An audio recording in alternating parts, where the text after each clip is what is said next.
है? हाँ हाँ, कौन हो आप इनकी? ये मेरा फ्रेंड है। फ्रेंड है? नहीं, कॉल करा। तुम, आपको पता नहीं है आज के टाइम में क्या चल रहा है? क्या? अरे इससे क्या?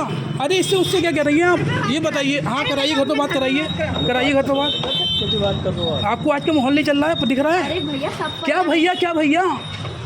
ये फ्रेंड आप लोग, अबे आप लोगों ने इतना गंदा कर रखा है मुसलमानों को, तो आपको शर्म आनी चाहिए। अरे मुझे शर्म क्यों आएगी जब क्यों? मैं तो अपने पापा से लाओ कराओ, बात कराओ पापा से। हद हो गई भैया, पहले पूरा तो हाँ, बात कराओ। कोई दिक्कत नहीं है, मैं करा रही हूँ बात। मोहल्ले का और भैया को ही पकड़ सकती हो, मुसलमान भी तो भैया बना सकती हो किसी को। इधर से आ रहा था। घर से मैं कब से देख रहा हूँ, फाटक से देखता आ रहा हूँ आपको, मैं आपका पीछा कर रहा हूँ फाटक से। मैं बताइए कुछ गलत देखा वीडियो में? कुछ बराबर बात करता आ रहा है, वो हंसता हुआ था आपका। कैसी बात कर रही है आप? 10 बार वीडियो बनाई है मैंने आपकी। मतलब कुछ और? अरे आप लोग ये बताओ तुम।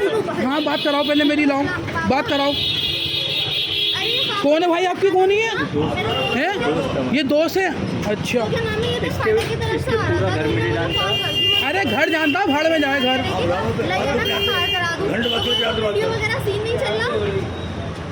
तो ये एक आदमी क्या नाम है मेरी वीडियो बना रहे हैं, पापा इनसे बात। हाँ बात कराओ, लाओ बात कराओ, मेरी बात कराओ। चलो बात करो। हाँ बात कराओ। ये पता नहीं कौन। अरे हाँ बात तो कराओ मेरी। अरे भैया कौन है? अस्सलाम वालेकुम। क्या? वो क्या नाम है? जी भाईजान,